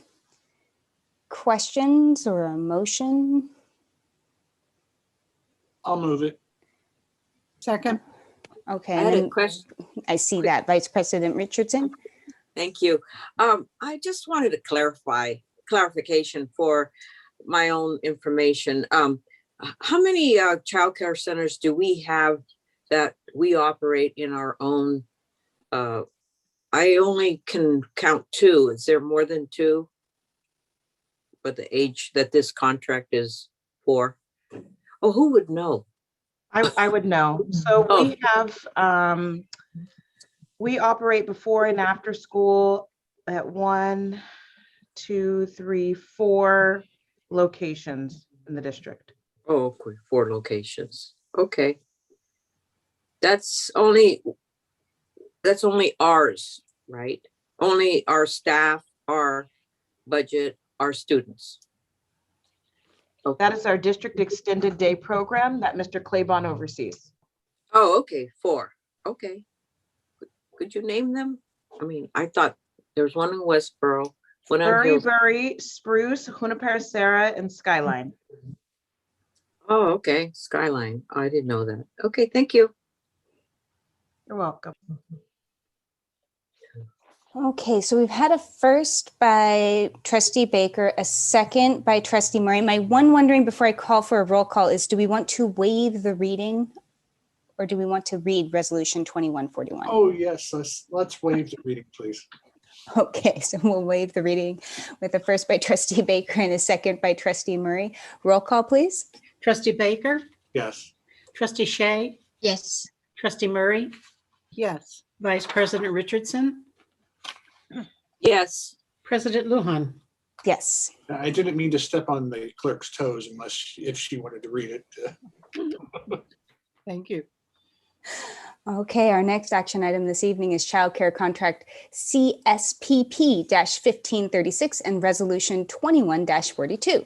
Staff recommends the approval of the Department of Education California State Preschool Program Contract CSPP-1536 to provide childcare and development services, in the adoption of Resolution 21-42, authorizing designated personnel to sign contract documents for fiscal year 21-22. Questions or a motion? Move the item. Without the reading. With a waiver. Resolution. I'll second it. Okay, a first by Trustee Baker and a second by Trustee Murray. Roll call, please. Trustee Baker? Yes. Trustee Shea? Yes. Trustee Murray? Yes. Vice President Richardson? Yes. President Lujan. Yes, motion carries. Okay, our next item this evening is approval. Ooh, sorry, my agenda suddenly got very tiny. Nothing you all did, me. Approval of Board of Trustees compensation increase. Staff recommends the approval of a 2% compensation increase and the continuation of a monthly $100 stipend for mileage expenses for the Board of Trustees as presented to the board. Madam Chair, I'd like to move it, but I would like to suggest we not restart the mileage stipend until August when schools are back in session. We have only one meeting in July, and probably usually don't have any school visits, so I don't think we really deserve a mileage statement for July. I would like to comment on that. Vice President Richardson. Thank you. The agreement was with the board that it would terminate in June 30 at the end of school year. We've been going to graduations and we've not been compensated for our mileage. I'm just saying that it is a matter of practical accounting that would be appropriate to reinstate it as the board agreed upon then. I'm just waiting for 2 more months. We have to start. We're going to an in-person meeting next board meeting. So we're going to have to use our cars to go there. So I'm just saying that it's as a matter of how we agreed upon that we should continue with what we thought. And that's all I have to say about it.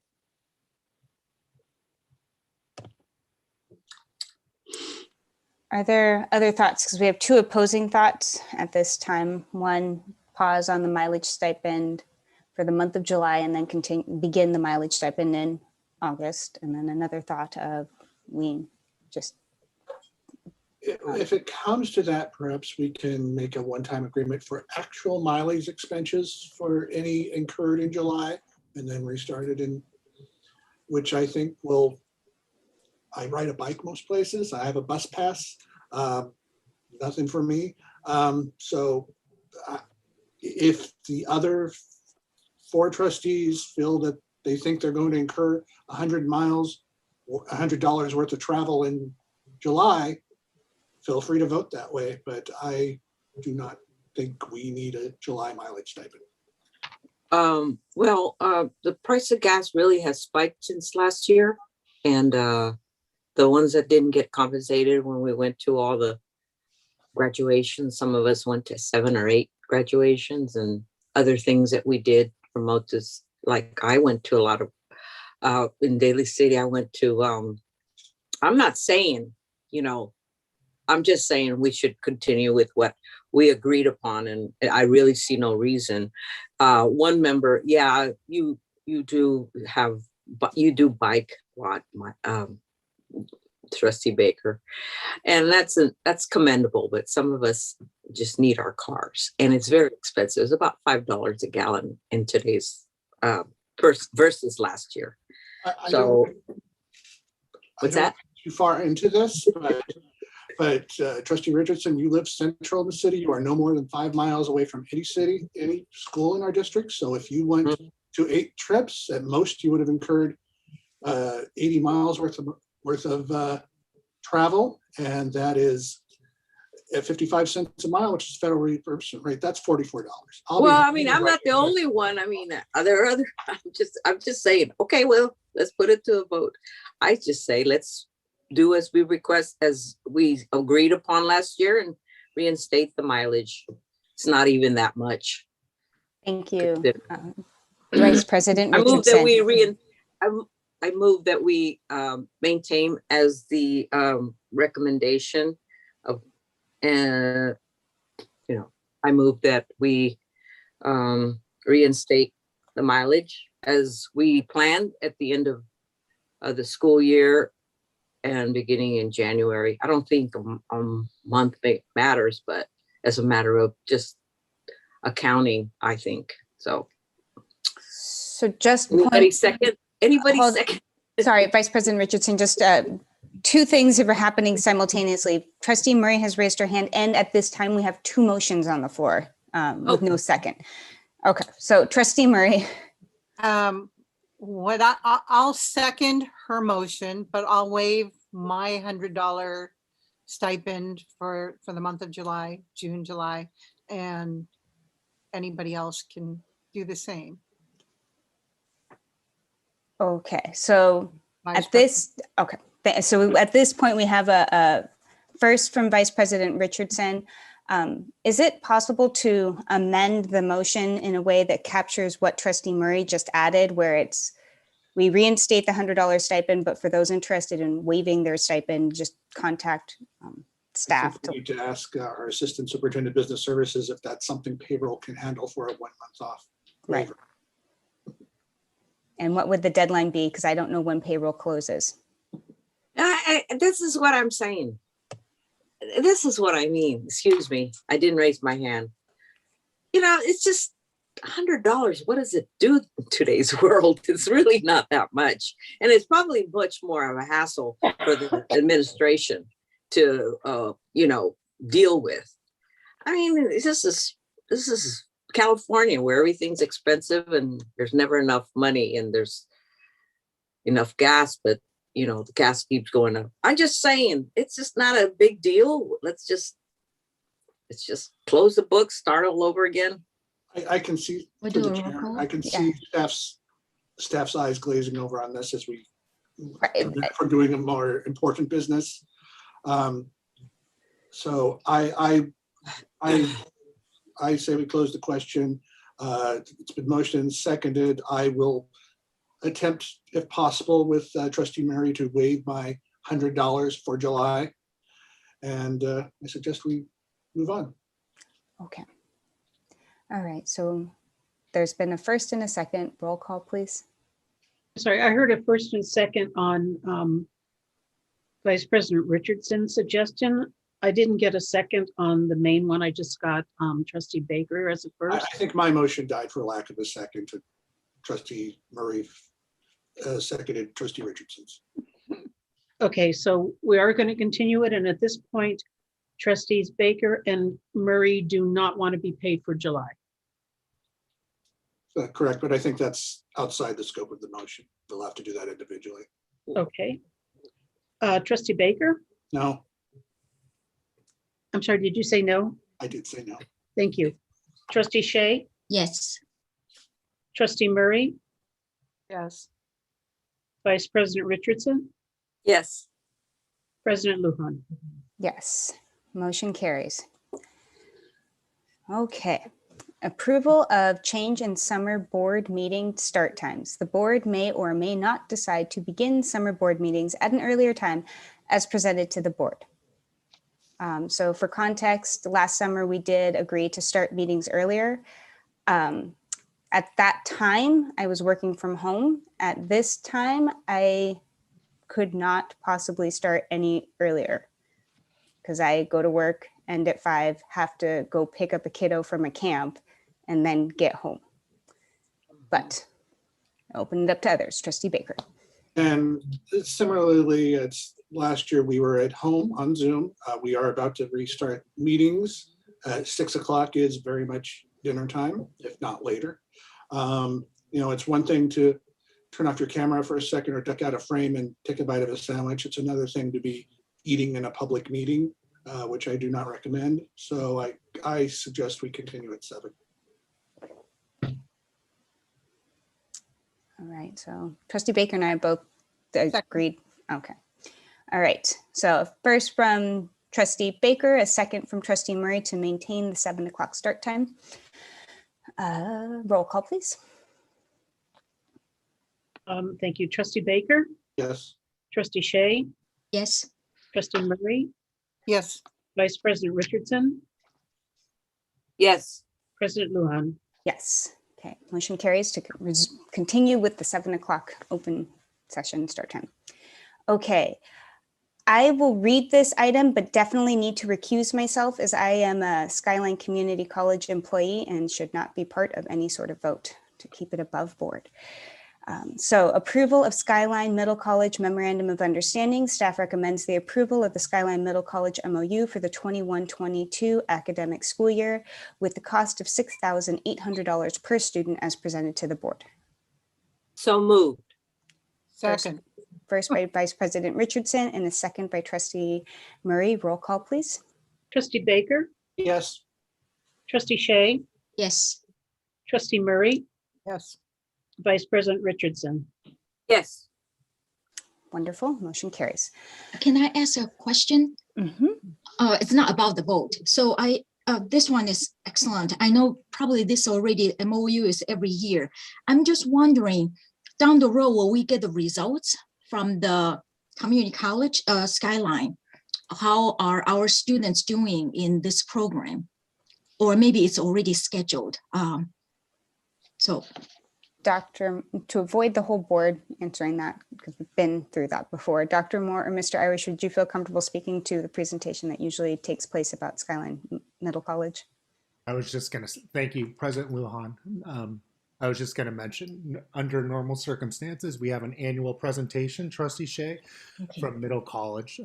It didn't happen this year due to it being virtual.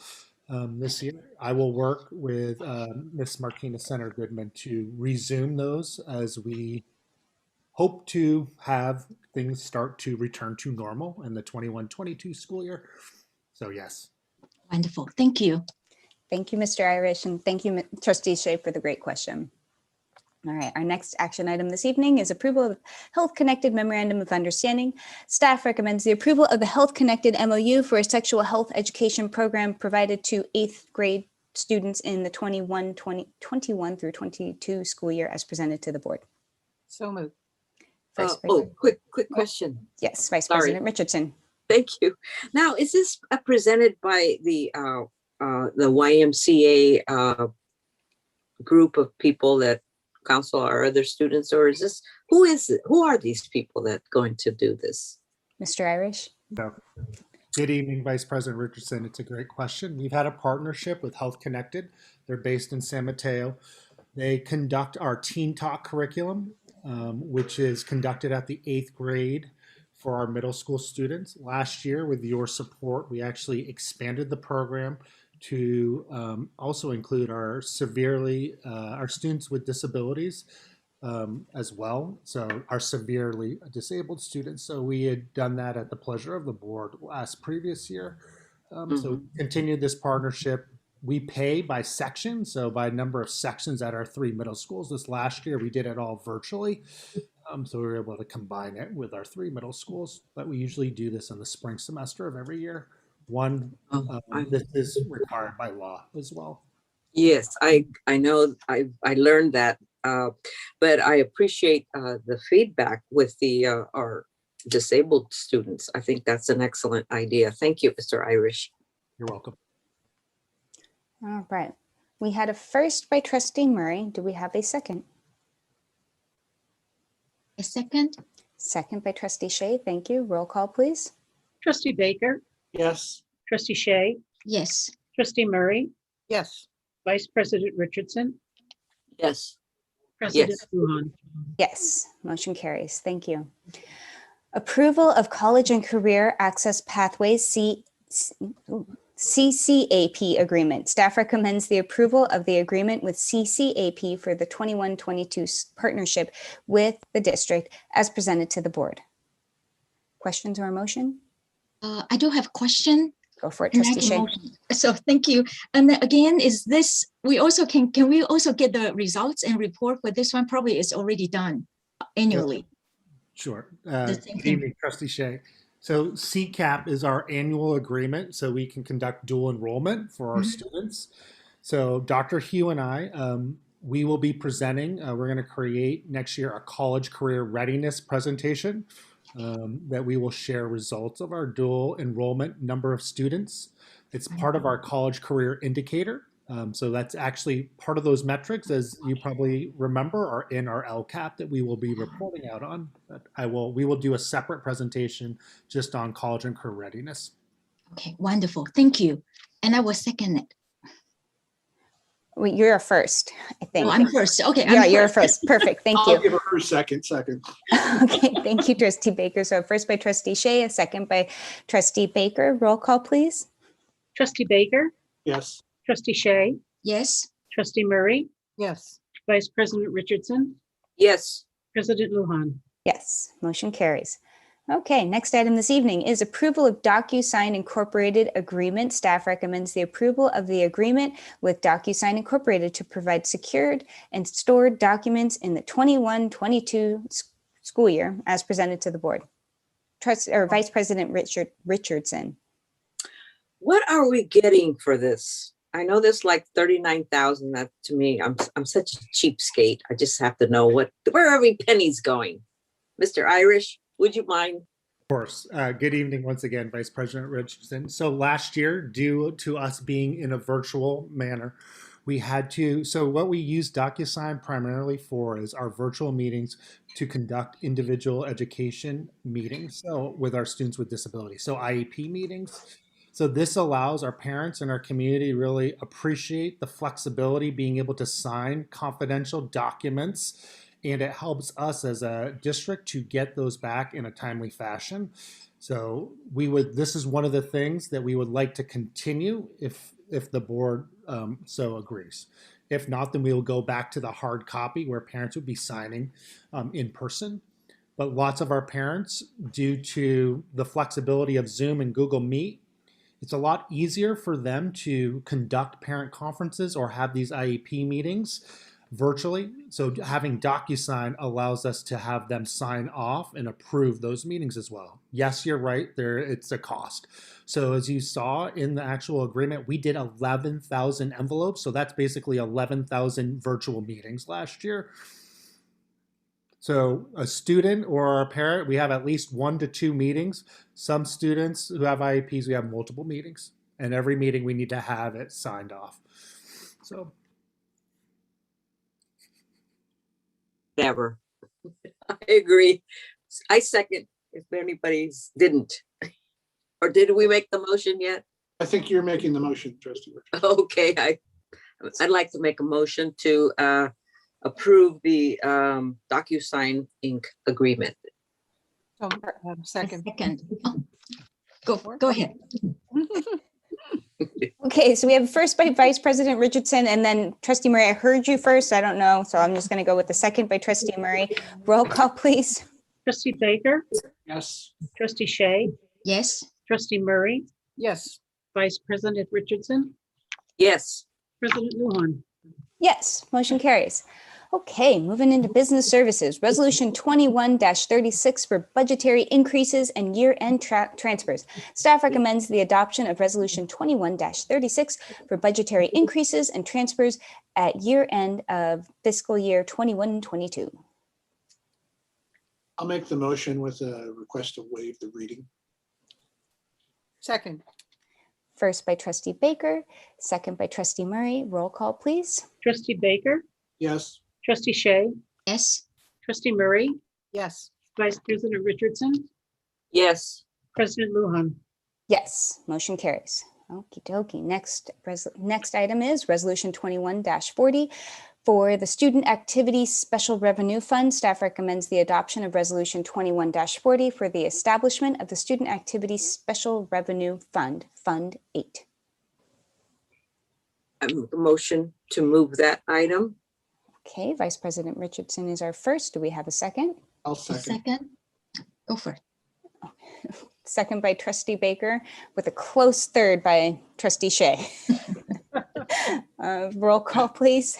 Trustee Baker, Yes. Trustee Shea, Yes.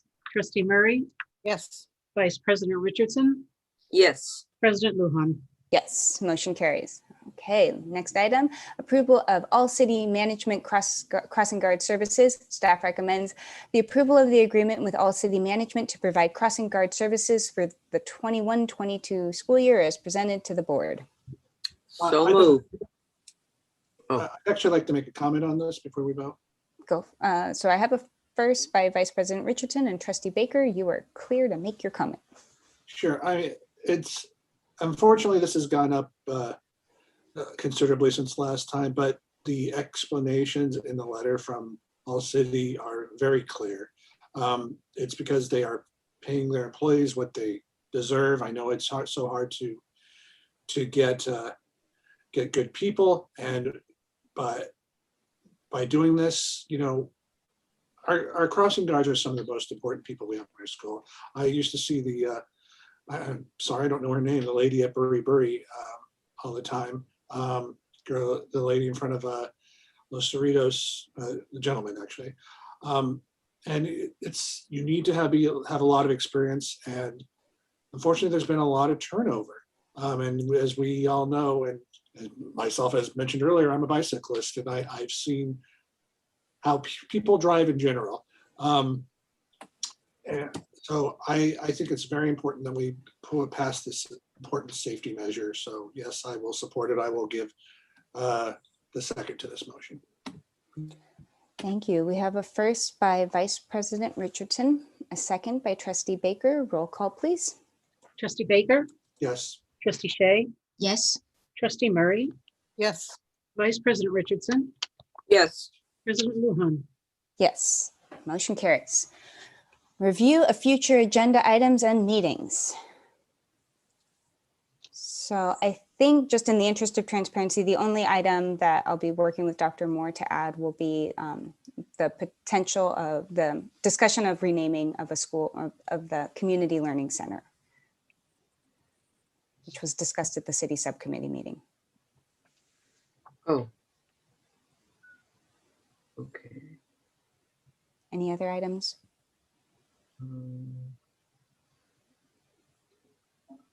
The only issue I have, it does say that on the future agenda, it says both June 24th and July 15th. Well, actually, all the further agendas, it states them as teleconference. Is it our intent to go forward?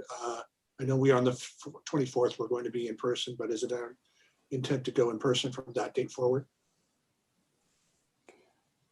Yes, that's my We understanding. would see how it goes.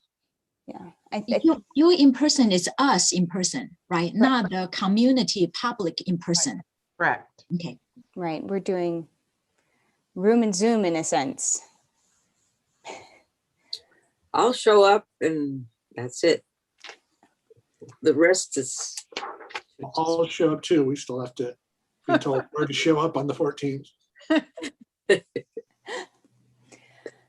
Okay, so I guess, yeah, that is something to be mindful of. Thank you, Trustee Baker, that as we move forward with in-person meetings, for now, we will still be teleconferencing, but it's just something to be mindful of, that at some point that will potentially fall off. So thank you for that important point. Okay, summary of board directives. I don't think there were any this evening. Okay, fantastic. Thank you. Good and welfare. I will just call it random and see who would like to share. Trustee Murray? I can't even remember yesterday, let alone I did attend the subcommittee meeting, which was, it was a good meeting. And I can't really think of anything else. I love our district. I'm very appreciative of all of our superintendent and our staff and teachers and staff members. So I hope everybody has a happy summer, and I look forward to when they come back. That's it. Okay, thank you, Trustee Murray. Trustee Shea? No, I have nothing to report. I have a super busy super busy week at work. Hope you get through it. Hang in there. Yes, thanks. Trustee Baker? Just after our last meeting, both Trustee Richardson and I went to the South San Francisco High School graduation the next morning, and it's great to see all the graduates, great to hear the great speeches from both the auditorium, the salutatorian, and the afternoon speakers as well, including our former student trustee, Jessica Rangel Cruz. So congratulations to all our graduates. I know I said it last time, but now that we're past that date, they have actually graduated. So good luck in the world. We know you were prepared well, and good luck to everyone in summer school that started this week. Thank you, Trustee Baker. Vice President Richardson? I agree with Trustee Baker. But I thought, it's worth noting. I don't know if it was because we've been caged up all year, but I really appreciated being with the students and everybody. And it was such a well put together graduation. I thank the administration. I really, I got to talking with some members of the county who said they were getting calls from parents, the county supervisor's office, and that they weren't happy with how they were doing their graduations. But we fortunately have, through Dr. Moore's leadership, we think so far ahead, and it's just, I'm just so thankful that we're such visionaries. We plan ahead, and this graduation was just such a remarkable, it was like a cherry on top for the whole year. I think we did so nice, so well. I mean, both principals at both schools did a very wonderful job. And we had singing at South City High School. It's just, I just enjoyed it so much. I appreciate it. I'm just happy. And then yesterday I went to the fair. Everybody should go to the fair before it's gone for another year. Just see the little 4-H animals and the little chickens with their eggs hatching. All those little things, really, you forget about things like that because you're stuck on, the emergency before you. But it was just a wonderful moment to go to the fair and just sort of drift away back when things were normal, if you will. That's all I have to report. Thank you, Doctor. Everybody, and thank you, President Lujan. Thank you, Vice President Richardson. Trustee Shea, I saw your hand pop up. I'm sorry. Now I remember. I do have one question. I don't know if this is the right place. If not, just let me know. I'm wondering. In the future, our teaching and learning presentation. Now we have our priority very clear, and then with our LCAP very clear for all the detailed information. So I'm just wondering, the presentation, can that be extended a little bit longer instead of only 10 or 5 or 10 minutes? It just great. Wondering, that would be an item that we would, I think Dr. Moore can circle. Are you okay circling back? And then if we want, and it seems appropriate, then when we go to the review of future agenda, based on Dr. Moore's response and how you feel with it, then that would be the time that you could ask to add that topic to a future agenda, so that way we can actually talk about it. Does that work? Perfect. Okay. I also attended city subcommittee meeting. I feel like I've done a lot of things, one-on-ones with Dr. Moore. It's good to see you, Dr. Moore, in the one-on-ones. And I've spent a lot of weekend time with all of you. So I look forward to seeing all of you this Saturday. Many congratulations to all of the graduates now that all of our graduates have graduated. And I hope that our high schoolers who kicked off summer school this week are having a good time, and that the other summer school programs, as they kick off beautifully next week. And it doesn't look like there's anything else. So with that, I would like to close open session and reconvene back into closed session. I remembered not to adjourn. Yeah.